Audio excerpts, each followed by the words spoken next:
going. Are you guys sure? Go. Okay, we're in. Okay, get him.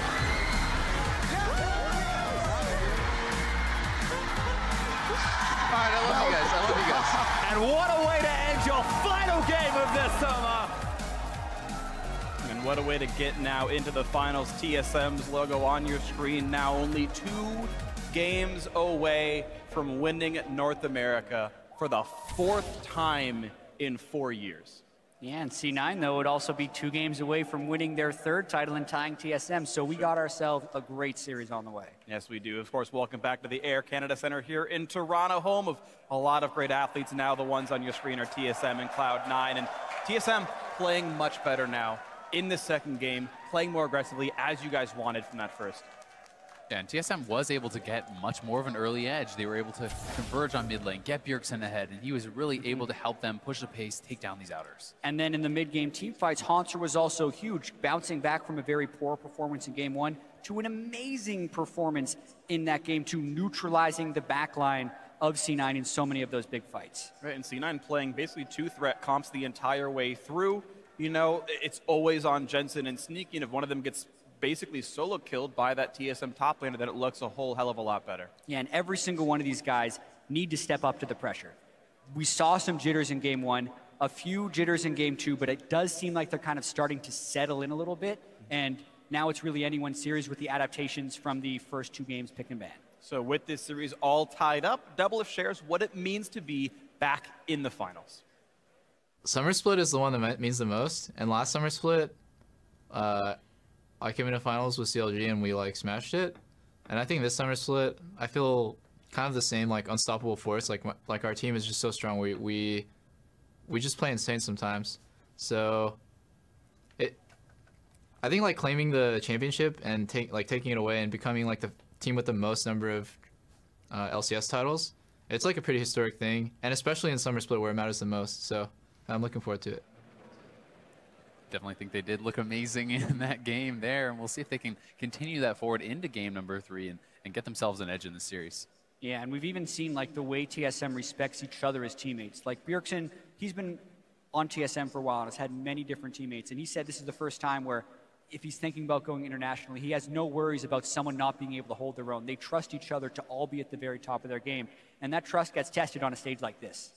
And so far, it's been, I guess, some misses, but a lot of hits now for TSM. After Game 2 looked, I think there's a good chance they can keep that form heading into the back half of this series. No Syndra allowed. Tom Kench banned away as well. You're seeing them drop that off the table. TSM continuing their chain of Tom Kench bans. The question for me is, does C9 actually leave Vladimir up for that first pick as they did in game number 1? Because they were not willing to give it over to red side, but they were willing in game number 1 to give that Vladimir pick to that blue side. And no, okay. Ooh, wow. TSM saying, yeah, we know. And it's funny because they could have like banned the Cassiopeia and said, oh, as long as we don't play that matchup, we're fine here. But it might have been some other mitigating circumstances, like Tom Kench being good for an eventual Malzahar, things like that. So the landscape of Champ Select has changed, and they don't want to play Vlad at all. The mind game that I wanted to see TSM play was to leave it unbanned and not first pick, because it has shown that C9 doesn't hold a very high priority to them. So you would kind of be telling them exactly what to do and also denying Jensen the chance at a counter pick. So I wish they would have done that, but they've chosen elsewhere. Let's see what they do with their first pick.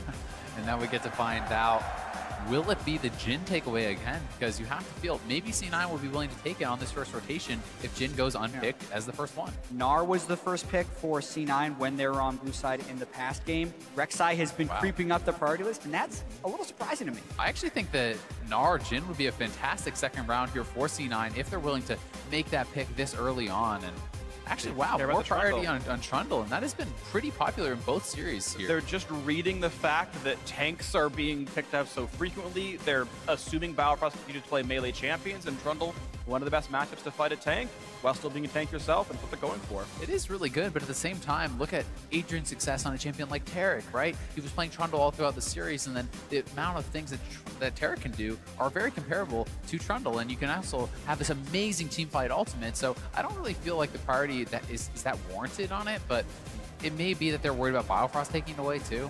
Yeah, there could be a lot of power pick fears from there, but if we're looking at this draft, we have the potential to have the same teams, even if we switch sides. The 3 picks for TSM are on their previous team, as for the 2 picks for C9. There's a chance we get a salty run back. Seems pretty likely here. We'll see what else comes through on this one.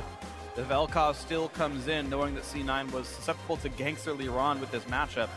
Meteos unable to match pace with Svenskeren. Definitely feels like TSM is almost daring C9 to make a change. They very early pick the Rek'Sai. C9 doesn't bother to steal away anything from TSM. Here would be pretty much where I think you have to make the change. If we see the Vel'Koz and the Ashe lock in, then we're pretty sure we're going to be having that. But C9 should hide their hand a little bit. Well, and it's 4/5. We're just a mid lane pick away. Pick. Say, will you play Echo again? If so, maybe I don't want to play Vel'Koz again. That might be the one mitigating factor here. But yeah, C9 locking in 80% of last game's team comp. And no, Zach. they change it up. Oh, baby. It's Meteos bringing out the Zach. It's the Meteos special. He used to be known for this champion, and a lot of people have been talking about how it has been creeping up in priority in solo queue, and as far as being this manaless, tanky jungler, has fantastic long-range initiation, can be very good against someone like Jhin, and like Cassiopeia, gives you that backline access. He was by far the most winningest Zac in North American LCS, Oh, yeah. but this was 2.5 years ago. He's always had an affinity for this champion. Azale just talked about the ways he's been creeping back up, and we talked about like finding a way to mix things up and be the ones that change. Well, after TSM locks in 2 of the lower mobility damage dealers, how about a guy who can slingshot 2,000 range into the team? It's actually a great pick if he doesn't fall behind. And this is something that he is actively still playing consistently in solo queue. He's staying practiced on this champion, and now to bust it out on the biggest stage here at the North American Finals, the Bard. And so TSM changes it up. This is a consideration I had, is when you show your pocket pick earlier on in the draft, like what exactly is Jensen hiding for the mid lane pick? Now TSM says, oh, you are playing Zac. That's different. Let's change the texture a little bit here. Now let's get a Bard in for support. Let's change what this all looks like. We can get away from the slingshots. We can ult you if we really need to. New looks now for TSM with Biofrost Bard, as they've changed one champion in the lineup. One thing as well to keep in mind for Zac is this is one of the best, if not the best, at doing these unseen mid lane ganks. You can jump over from the Wraith Pit. It's very hard to ward out all the angles that this guy can engage on you from, and maybe this gives them the confidence to actually go back to the Vel'Koz or to do something different. And oh, it is the Vel'Koz again, so it's the run back.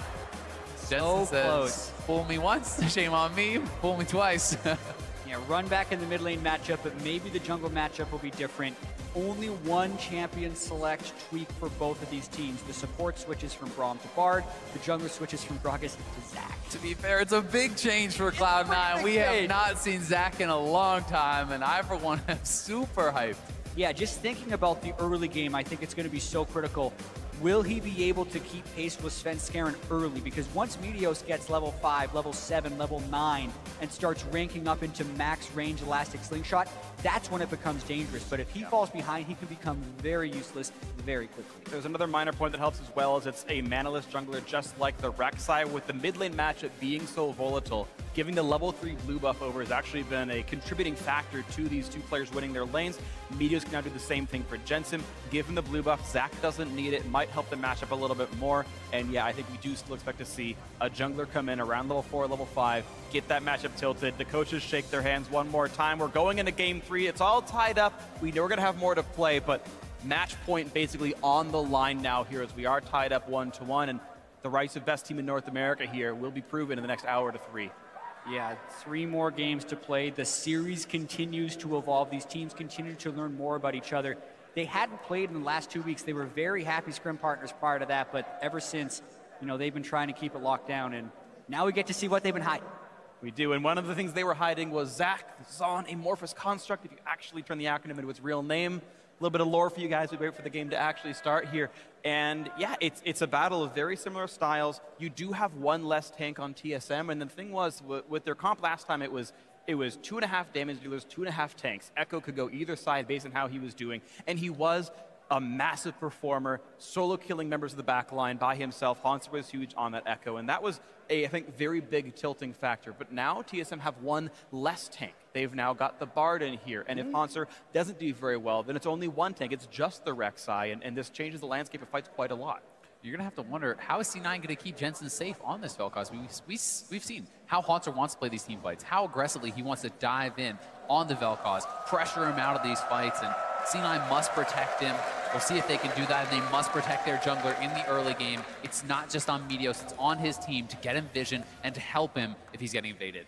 And there's a couple of different ways I can see these fights evolving. We know that TSM has less of a tank line with the Bard instead of a Braum, but there's actually an incredible synergy between Echo and Bard. If they throw their ultimate with the parallel convergence and they time it just right, they can actually guarantee a massive stun for Haunter to close people down on. However, I also think the Bard could see use if Meteos dives 2,000 units in with Elastic Slingshot, and then the Bard ultimate gets thrown on the back line. Because the last thing that Meteos wants to happen is to be isolated while he's bouncing around, which makes him an easy focus.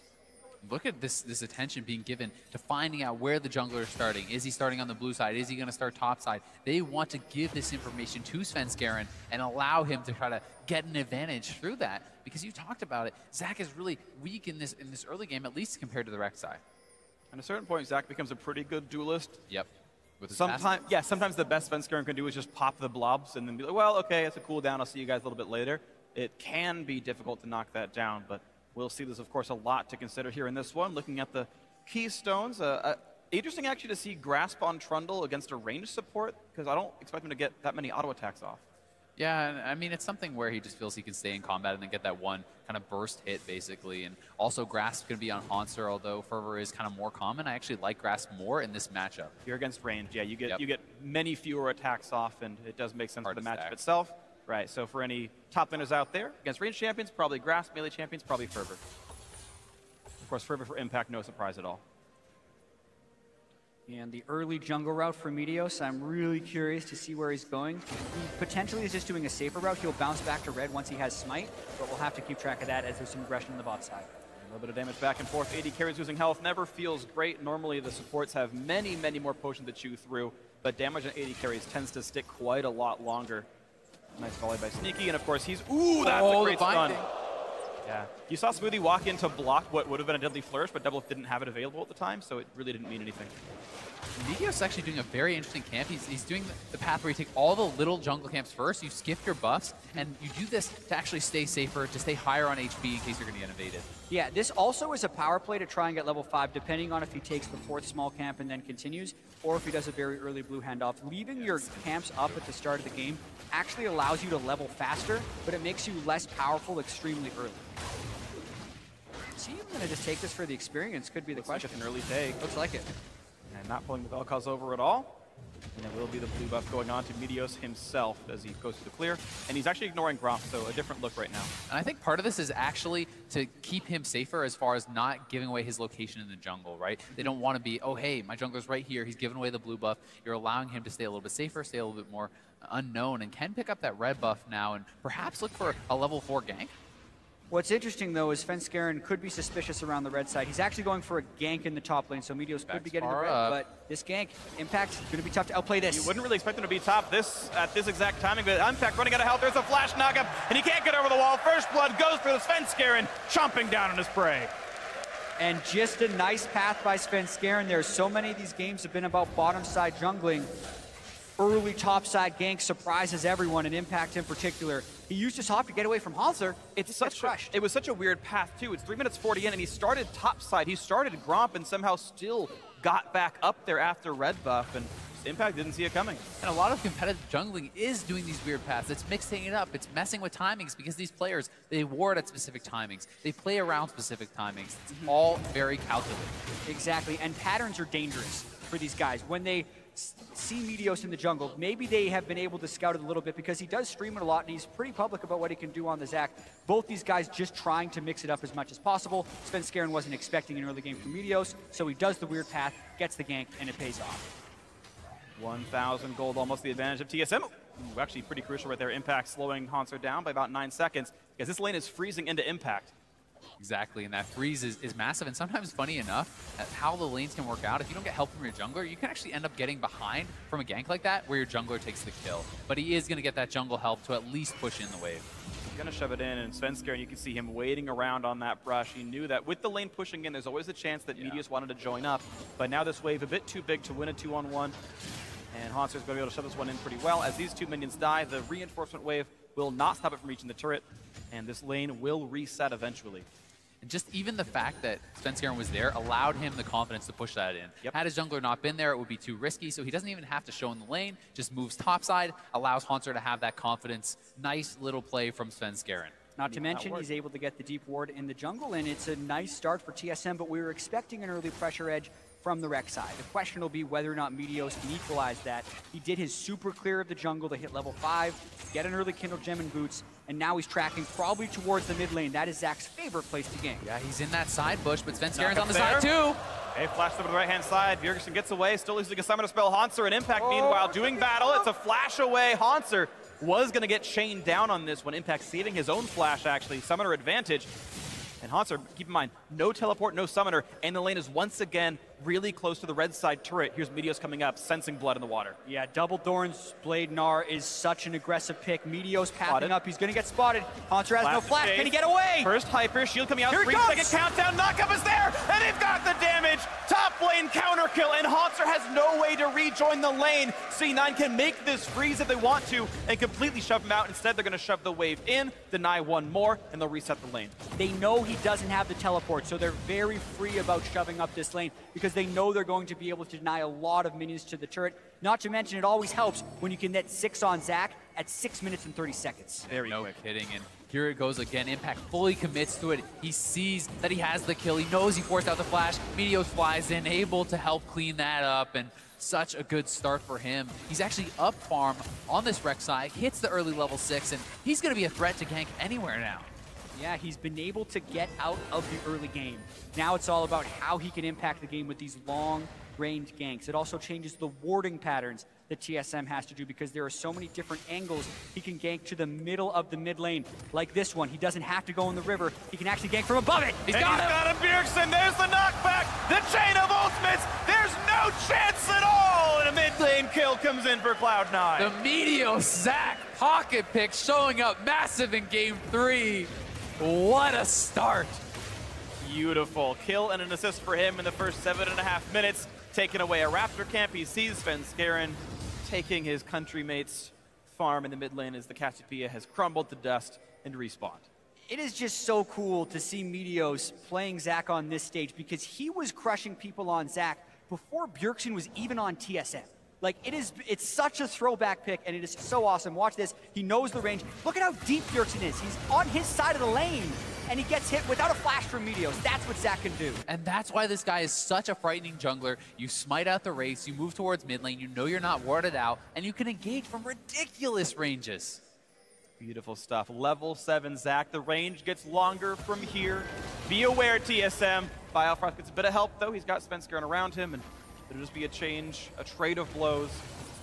Right now, TSM, again in contrast to game 1, but much like game 2, they're winning the 2-on-2 down here. You see a 10 farm lead for Doublelift. They're playing for the blue buff as well. Svenskeren here. Meteos, no, the early smite. No, it did go over. I take it back. He dealt enough damage. Yeah. Early smite or not. Great secure by Svenskeren somehow as Meteos tried to fly in for a steal. The last 10 health was dealt. TY red buff. One of those really funny things about Zach is you actually can smite while you're flying through the air. So you can even do crazy things where you fly over a dragon pit or over the baron pit and smite as you're going over. And you can just go right through, steal it away. It's pretty cool. Yeah, notice the pink ward war, though, in this river, because that is so critical if Bjergsen wants to have anything to do with that mid lane, is being able to at least have a chance of spotting the Zach. And part of the story of this series so far has been so goes the mid lane, so goes the game. And Jensen is the one to get ahead here. Now, he's the one being gifted over that kill from his jungler's help, and it could be very, very big. And we know we've seen Impact dominate top lane one-on-one with a small lead. Hauntzer was the reason that Jensen didn't hard carry in game 2. Hauntzer now being held down. Meteos has Wraith buff, and he's looking. Goes for it, doesn't land the knockup, flashes to knock him back in, though, and it's going to be dangerous. They're trading blows back and forth, and Svenskeren doing what he can to make it all happen. The poison, the heal, Meteos splits into 4. Jensen still chasing, but doesn't have the damage, and that's going to be 2 kills, you assume, coming in for TSM as Meteos will lose his life. Hauntzer gets a kill. And the gank backfires there for Meteos. He didn't land the damage on his elastic slingshot, and that was the difference as Svenskeren was able to arrive to turn that one around. critical right there that Bjergsen was able to kite back and constantly heal as he ran away from Meteos, got the haste, got the damage, got the health back, and Bjergsen sustained through all of it. +2 for TSM. Mid lane turret gonna fall as well. That's a huge surge of money. +700 to +1700. Yeah, first turret as well, just a massive swing. And this is, this game is displaying both why Zach can be good, but also why you often don't see him, because the margin for error is so slim. All of his damage is built up and towards that elastic slingshot, and when it doesn't do damage to Bjergsen right there, they do not have enough to finish the kill. And it wasn't just that. Actually, the E and the Q were both missed from Jensen. They missed way too many spells. That one missed again. Jensen saving his flash super late and then flashing into the wall there. A lot of mistakes here from C9. Had Jensen hit either of his initial skill shots, Bjergsen dies off regardless of that E not landing. So definitely some big mistakes, and the look of frustration on Meteos' face there. They know they messed up. It just threw away their lead. Exactly, because they lost so much after that one as well. The buff that he had, the mid lane turret, that's no longer a safe place to go because the deep wards can be placed now through the mid lane. Just a bunch of things they now have to battle back from, and that's where the mental strength will come into it. Certainly not an insurmountable disadvantage, but yes, you gotta say, TSM looking much better now. The great turnaround. Hanser managed to pick up a kill as well, which again, a really big deal because he's starting to lose his one-on-one matchup in the top lane. The farm difference is over 10. You can see this even, there was until just now, a level lead for Impact as well. He's probably half a XP bar up. We'll see if anything more can happen in this one as Hanser kind of just desperately fights for farm. Down 11. An arrow actually flew wide in the mid lane right there, so C9 had maneuvered to try and get a pick, but completely whiffed on it, and that actually allows Biofrost to move in for some very aggressive wards. He's completely safe. He can always magical journey out. Meteos has to leave his own jungle even. He says, nah, I got this after all. And Nope, just kidding. took it. I've got smite still. JK, buddy. And look at that. Priority over this bot lane turret. Been able to tunnel out, but Sneaky can only fight for a few minions as this wave is thinning, and the turret's down to half. TSM trying to pull the team play in very quickly, already grouping in bottom lane, 3:50 minutes, trying to get out of the lanes, and they get a pick. Chain of ultimates, here comes the snipe. Smoothie takes 3, he'll survive the 4th and does so. Not nearly as painful as the prior game, it's much earlier on into the game. But an 1800 gold lead still puts TSM ahead. They've got vision control over this Drake pit pretty well. Seen it have a couple of wards around, but certainly the tempo lead and almost everything really resides with TSM. Pressure is pretty heavy towards the bottom side and Drake right here. With no mid lane turret, deep wards in their jungle, C9 has to be very cautious about where they approach. They definitely do, but C9 is going to have that Ashe arrow available here pretty shortly and can look to make some of those plays. Ashe in combination with the Zac as well. Very long range initiation, and the follow-up can be there. Meteos clearing out some of these wards, trying to battle for vision and give them the ability to have some of this playmaking, because if you don't have the vision in the river, it's too easy to avoid that Ashe arrow when Sneaky moves up. Well, something to always keep in mind right now, of course, no Tom Kench, not nearly as much safety, but so far so good. TSM have not fallen prey to Sneaky's antics just yet. Killer means not much. Quick wave clear, Biofrost takes the CS, his 6th of the game. Farm like a monster. Gotta get that Ruby Sightstone free. Yep, big deal.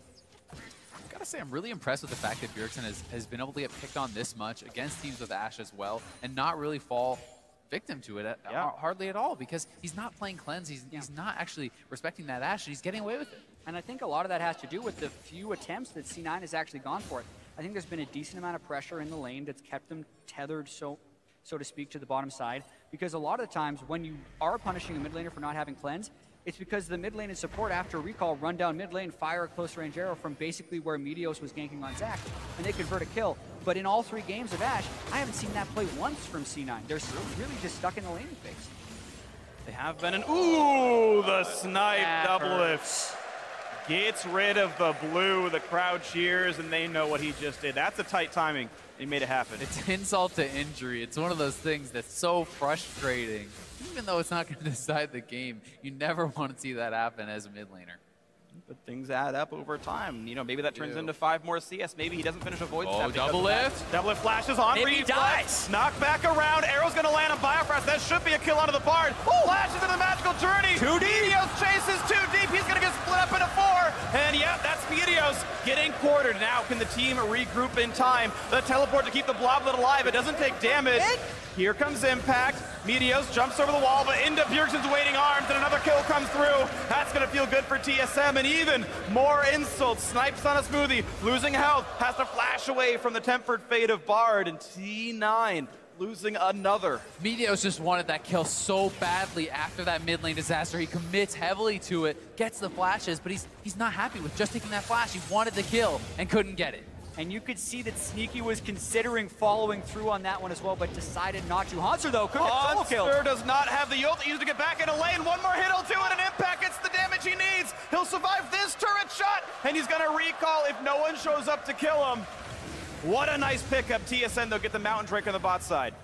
And they needed that. They needed something to go their way. Impact makes it happen for them in the top lane, giving them that confidence back, that burst of energy from seeing something good happen. You can't just have things go the other way time and time again. And this one did go the other way. They can catch out Doublet, but he flashes to avoid the damage, and they think they're going to be able to finish Bifrost. The CC is chaining, but he flashes into his own tunnel, and no one's actually close to Meteos. Sneaky runs up, but after we're thinking, should I go? But a full house Stun Scare and a full house Doublet means it's a bad idea.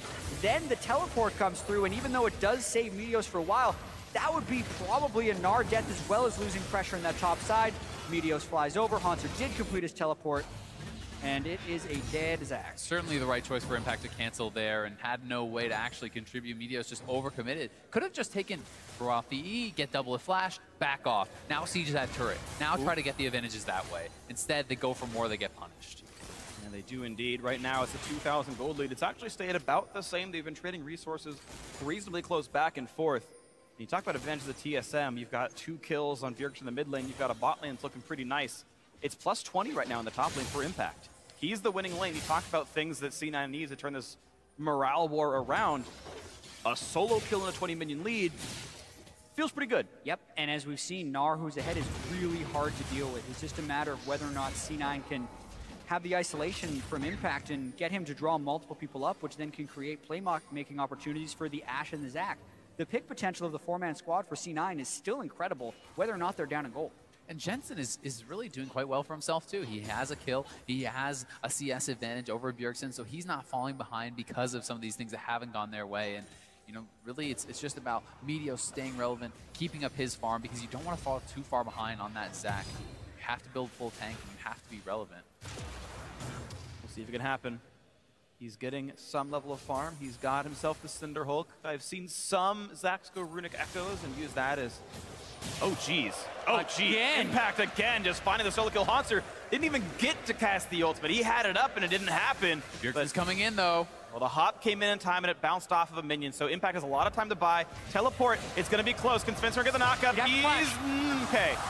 Force a couple summoners out, but Impact is now in a bad spot. He's going to get chained down. The kill comes through with the assist. But what is the cost? They send their mid laner, jungler, and top laner, so to speak, all the way to that side, and Jensen and Meteos might be able to take down that mid lane turret. Just like in the semifinals, it's Impact that the team can rally around. He is making so many big plays, back-to-back solo kills on Hanser. Just incredible, and they don't get the mid lane turret, but it's very low, and let's see it once again here. Impact pulls the trigger, nails the stun. Hanser, total disrespect, walking up. He had time to ult as well. You saw him cast the E right there, but big mistake. Didn't happen. Sneaky getting low.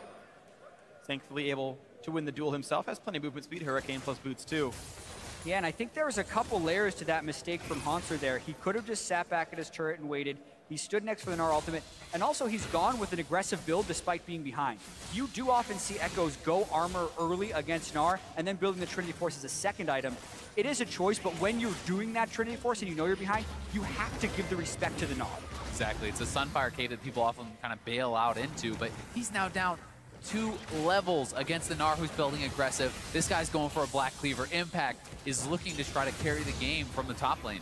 And Sven, no fear, steals the blue away. You talk about carries, it has to be Impact. Jensen's not getting blue buffs. The bot lane's not looking good either. That turret already went down a second ago. TSM are massacring the bottom 2 lanes. Yeah, and it is the overall map pressure that's giving them this lead. While we were seeing the solo kills in the top lane, C9 couldn't finish the mid lane turret, and then the Jhin ultimate and the Biofrost harass gave them the pressure to take the bottom turret. So with the 2-turret-to-0 lead, it's really important that Impact or Jensen can fell some of these turrets in the lanes just to keep the goal close. Yeah, and that mid lane turret should be going down relatively soon if they can get up to it. Top lane turret is at half HP from Impact's work, so there is gold out there on the map that they can start collecting, and this is going to be the first step towards that. Here we go, 800 gold in the pockets. Here comes another battle on the top side. Meteos gets the two-man knock, but he's got to run away. A nice knock-up by Svenskeren, but it will mean Meteos walks away. A trade of his ultimate. Svenskeren just used his. Speaking of 2-level advantages, Meteos down 2 levels now here to Svenskeren, who has really been taking a lot away, but Hanser just getting punished here. Another hyper trigger, and the thing is, this actually looks better for the next time around because all the healing you would have got from the ultimate ticks down. All of TSM moving up here. They want to put an end to it. Well, Impact survived 1v2s against Immortals. He sees them now. Here's a 1v4. Send to the troops. Svenskeren jumping over. A nice ult to stop the knockup. The snipe's not going to land, and Impact survives a 1v4. And it's what he's been doing all playoffs. You send the team at him, and he just sends them right back because it is so difficult to kill this guy. He is so elusive on Gnar. 40 CS up, 2 solo kills against Hanser. Are you kidding me? Send 4 people, waste your time. Wow. Well, just like what TSM has in their hands, no impact. No impact at all to that gank. It means nothing. C9 got a bit of pressure down in the mid lane. The problem is TSM are still up 3K. For everything else, they're doing well. It's just Impact's lead is now 30 minions. It's getting bigger over time. He's doing amazingly. He's an outstanding player, but the other 4 TSM are winning on those matchups. They certainly are, but not by massive amounts. Sneaky very relevant, only down 10 CS, but Sneaky may get caught. That's a flash forced out. Biofrost getting another Summoner Spell burn, but here comes Curtain Call, and the teleport. Impact's gonna match a few seconds later, but here comes Hanser. Will they find much? He doesn't pull the trigger, and here comes Meteos right on the knockback, and also Impact canceled, so C9 will be missing their top laner for this fight. TSM have 5 up here, 5v4. Yeah. C9 cannot choose to defend this one. Run. A root on Meteos. There's a stun out from Bard. Here comes the Hanser parallel convergence. Meteos ults. He's running as fast as he can, but split into 4 one more time. Damage across on the Prophets. The turret trade. They're going to knock him down. Meteos will lose his life. How much more is going to happen? Snipes aren't going to land. Bjergsen down to half HP. C9 still holding the line, but this is so risky. Top lane turret goes down. TSM have all 3 outers. And Impact now finally working on bot lane outer. Yes, it will be the eventual turret trade, but that is still 1 kill picked up for TSM that had no answer. Slight edge to TSM, but at the same time, Impact is already at a big advantage. And if you put Hanser even further behind, Impact's picking up all this farm, all this solo experience. C9 is putting all their eggs in the Impact basket. They're saying that this guy is going to be able to smash Hanser and make up for what they're losing elsewhere. Yeah, but the more they lose elsewhere, the farther ahead the other 4 people on TSM are going to get, and it's going to make it harder and harder to stall out as that squad. C9 was also dealing with imperfect information there. They should have all been backed off because it was 5 people for TSM and because Impact was in the bottom lane, but they didn't necessarily know that. And in the turret trade, it's not just a turret trade, it's a second Mountain Drake as well as a kill. So TSM overall wins that. Certainly do. Black Cleaver now done for Impact though. 2 items done to just really the Trinity Force and some small components here for Hanser, and Impact should be absolutely dominating in this 1v1 if they do meet up. Yeah, I even wonder how much really resists Hanser even grabs himself. He had to go for swiftness boots to deal with the frozen mallet and hyper pain train. Still probably means Impact gets him in the 1v1, but he bought a movement speed item, not a durability item. He's now going for Ruby Crystal, which could be anything. Yeah, it might be random, so it'll help in the matchup, but it could as easily be a Spirit Visage, which doesn't help him survive Impact, and it makes it even worse as he goes for another fight. I also do want to point out that Impact needs to stay in these 1v1s. He doesn't have any armor yet, so he'd be a little bit weak in an actual team fight. Doublelift with the Duskblade could kill Impact relatively easily, so really important that C9 is able to kind of find their way into a split push advantage here. They need to be able to stay safe, to wave clear, to disengage, and a lot of that is going to be down to Smoothie. How well can he use his pillars? How safe can the Ashe and the Vel'Koz stay? Because if they can be safe, if they can wave clear it out with the Hurricane, with the W spam from that Vel'Koz, I definitely think they could try to pull off this 4-1 split. We still maintain that clean 2-level lead for Svenskeren as well as for Impact right now. Doublelift. I mean, Doublelift is getting very ahead as far as the XP too. That's true. I didn't think about that one. Yeah, so aggregate like 4-something level lead right here for in total TSM. Impact once again dueling battle with Hanser. Takes a turret shot, takes a second. Impact's got to respect this a little bit. The stun could come out soon. Keep in mind the ulti is still down for a few more seconds. TSM is running down. Doublelift has Jhin ulti. They don't have to necessarily respect the Baron, but it would be a long chase, so we do back off. And not gonna happen. Double Mountain Drake for TSM. You know they can knock down objectives rapidly. Next one up will be Cloud, so it's the more objective focus, the rotation and turret killing Drakes here in this game. Svenskeren wants to smite fight for the Raptor, and he's gonna get it, and that's part of why he's got that 2-level lead. He is constantly— 3 levels now. Jeez, constantly taking Meteos' farm away. He has been farming like a madman this game. Yes, Meteos did get a gank or two off early in the game, but as soon as Svenskeren got that counter gank, he's just been plowing through the jungle. Like, the level 15, we say it's a 3-level disadvantage, but it's not like Meteos is super under-leveled to the game. It's just Svenskeren is tied for the highest level because of how much experience he's been able to soak up. And what's really been interesting in this game is I feel like TSM's had a different member step up the most in each game here so far, right? You've had Doublelift with an insane KDA, no deaths in the previous game, a similar situation for their mid laner Bjergsen. Now you've got Svenskeren, 100% kill participation, no deaths, out-farming his opposite member substantially. Just everyone is pitching in a really huge way in different elements of the game. You talked earlier about Bjergsen saying, yeah, I feel like all my teammates can handle the world stage, and you're seeing huge individual contributions from every member of TSM in this series. It'll be interesting to see if these top laners actually meet up in a team fight.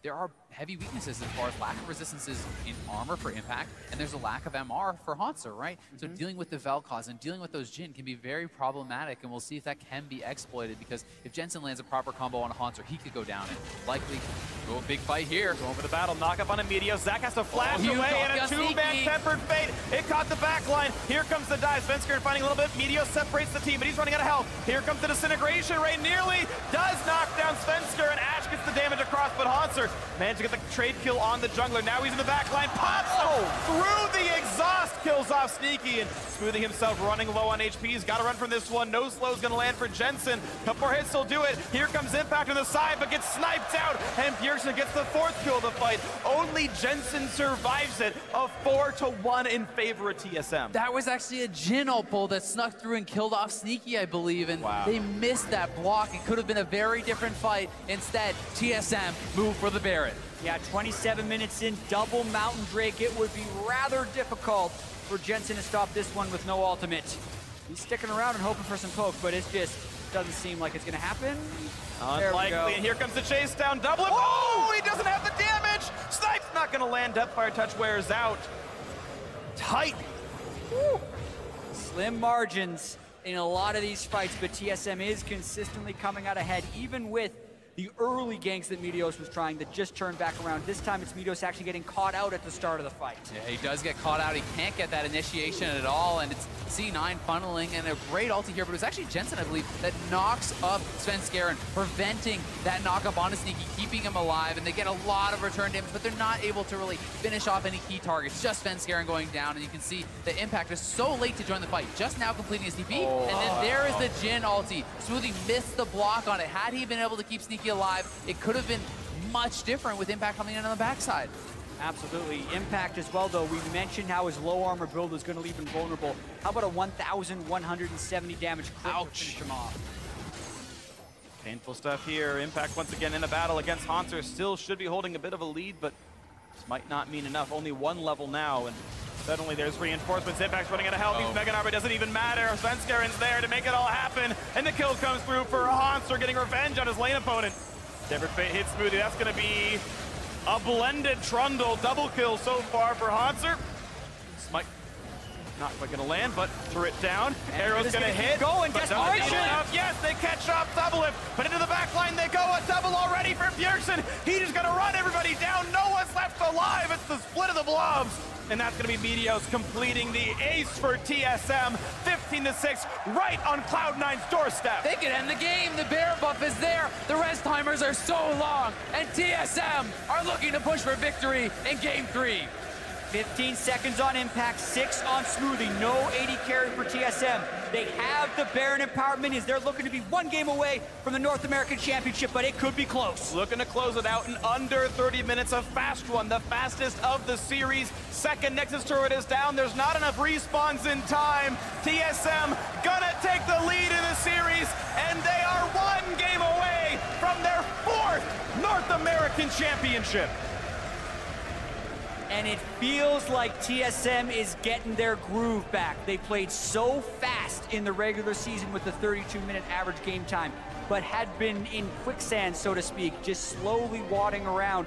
40 minutes were their game times before, but sub 30 against C9 to put them 1 win away from the championship. And you have to feel like so much of it came down to the early game, to those ganks. That went sideways, that got turned around. C9 felt like they were in such a good spot, and then that missed elastic slingshot, the missed skill shots on Bjergsen. He turns it around, gets going for the team, and Sven Skaren from there just felt like he completely took over the jungle. Meteos ending the game 3 levels down, constantly being evaded by this guy. Yeah, being able to pick your fights is so critical in professional League of Legends. We kind of talked about why we're seeing the junglers we're seeing, and it's like all of those guys have a way in and a way out. Zach generally, he goes in, and if you miscalculate in any way, or if you're getting caught warding, you don't have that many options, and that's, I think, what really punished Meteos in that game. I loved the pick. It almost worked, but as soon as he made the mistake, they could never get control of the game back. And it was several times he's like, oh, we missed, but I'm going to chase anyway. I'm going to chase you. I'm going to chase you through the magical journey into 3 people. Oh, it didn't work that time either. And some of that was maybe nerves, maybe tilting from it not working, but they were deaths he did not have to give away by miscalculating the second half of the fight. Walking, not that hard, but Meteos didn't choose to do it. So TSM up 1 game, up 1 game, 2-1 so far in the series. 1 more will do it, but now it's time to send it over to the analyst desk. Thank you for the update, Freak. It is coming down to TSM's game point now, and Cloud9, it almost feels like there's something that's been figured out here, and TSM may have that number. Well, the draft in particular has been so critical for TSM. They pinpoint the Rek'Sai. They saw how important it was yesterday. The Jhin making waves in the bot lane, and particularly in the transition into the mid game, getting so many picks, and the crits are just massive. Absolutely. Definitely true. We did see those towards the end of the game. You talk about the Jhin making waves. We got to talk about Meteos' pool party. Zach making waves a little bit here. Let's bring up the first replays. The first one, I call these forget about Zach, because that's exactly what it looked like TSM had happened. And honestly, this replay is a lot about impact. Earning up that first kill right there, bullying Hanser. But here we go. This is the mid lane play.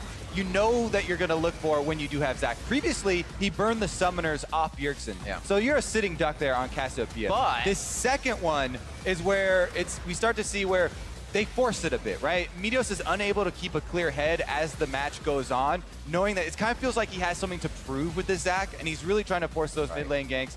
There was a ping from TSM on the question mark. You know, he's probably on Raptors. Previously to that play, he had just cleared out wards in the red quadrant of the jungle. Yeah, about 25, 30 seconds ago. So they assume that he's still there. That's why Bjergsen is playing on the top side. He's MVP. He's no dum-dum. He knows that Zach is looking to come here towards the mid lane when I have no summoners. And I think the thing that's impressive is whenever you see this kind of like old pick resurrected, something like a Rengar, like these long-range, engagey junglers, there always seems to be like a full game where the team's just like, how do we play against this again? And what I like about TSM is it didn't take them like an entire game where it's like, oh, God. I don't know. I felt like they just forced so much. Well, I think the thing is that they didn't, like, they started reacting to him like he has really long range initiates, but if you ever get in like an even fight, he's actually not as potent as a lot of other picks. Right, you saw the adaptation happen very fast for TSM. Yeah, the second thing to me that says that they were really forcing those things was that kill on bottom, where Meteos then took the magical journey. That's where you're like, okay, they're definitely following this path a bit. Well, a really common philosophy behind League is that you don't force the play, you let it come to you, and that doesn't mean just you're completely passive. It's just that you don't put yourself in a position where you have to wait, where you're wondering, can this work? What are the variables that need to make this work? Whereas that first gank onto the Cassiopeia, nice and easy, you show up and you do it right away, and it's right there in front of you. I think that's one thing that TSM does extremely well is they take their small advantages. So like if you look at that bot play where Doublelift had to flash and Biofrost had to flash, that's the kind of thing where you have so many tools, just wait a minute and a half, come back, reforce that play. Impact's winning top. You have an Asher, you have Zach, you can remake that play when they have no like summoners. And it kind of comes full circle to the thing we were talking about before, you know, best of 5. It's all about the poise and the long game here, the adaptations between them. And it feels like Cloud9 need to refocus after this. They still have games left to play, and they still have a chance. Absolutely. Game 1 kind of showed us that TSM and Cloud9 held back a little bit. Things were tempered. There were still fights. But coming up on this 27-minute replay, 4 for 1 for TSM is they're just showing they own the jungle, and we kind of said they need to with that advantage to close out these games. This is just an example of why Jin and a couple of these picks are so valuable, because they're able to initiate and do damage from so far away. This Bard ult holds people in place to get the setup, and I mean, Vel'Koz, once again, very strong, can just bombard people from the back. But then once Doublelift, you know, drops his ult, C9 has to be in full retreat mode. He picks up 1 kill, basically there with the help of Hanser, and then it's just this nice sneak past smoothie right onto Sneaky that blows him up. And there's just nothing that the carries can do. How do you deal with Hanser in your backline where even your tanks can't offer that much peel into the Vel'Koz, into the Gnar, into the fact that the Jin is just free to do whatever he wants? And so crucial to that replay right there was the team play. That was all 5 members of TSM. Impact didn't join that till a good 5-6 seconds later when multiple Cloud9 members were already dead, because he had to fully channel that teleport, and it was those extra few seconds always mean the big difference. I love the story that the damage to Delta champions tells, where there's nobody that's really standing out in how much DPS they've been dealing. So it just shows that TSM was more focused onto the macro game, understanding, okay, where do we rotate and look to make the minute plays that will get us ahead and snowball a lead, as opposed to just looking for that one big team fight around Baron that will just blow the game wide open. How to act on those advantages. Moving into game 4, Cloud9 has selected blue side. What changes can they make here? It almost seems like they need to be able to get something that has an early game stronger than Rex. TSM. You gotta get Rek'Sai. This champion has been just devastating series after series. Junglers that are kind of struggling are unable to deal with the likes of the pressure that this champion puts, and even if she falls behind, you go Tiamat, you get ahead.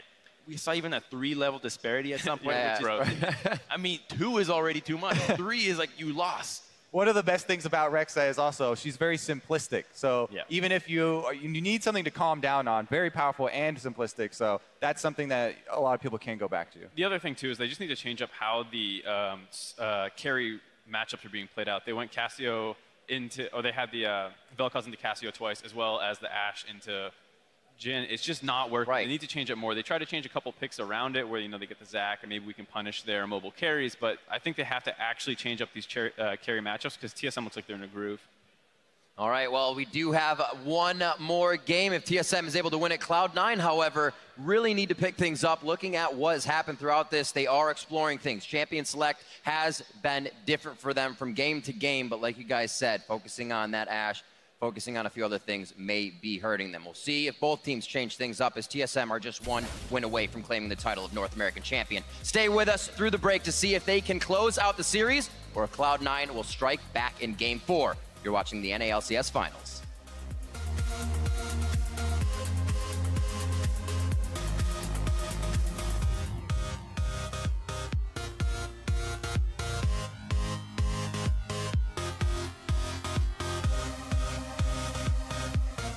No, they change it up. Oh, baby, it's Meteos back.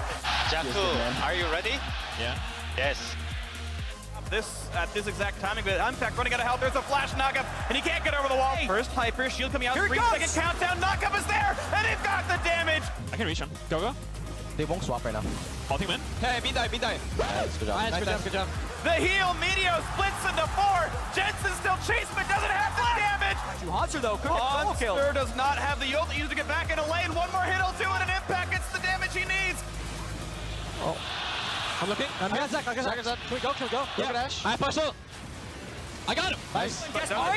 Yes, they catch off Doublelift, but into the back line they go. A double already for Bjergsen. He's just gonna run everybody down. No one's left alive. It's the split of the blobs. TSM gonna take the lead in the series, and they are 1 game away from their 4th North American Championship.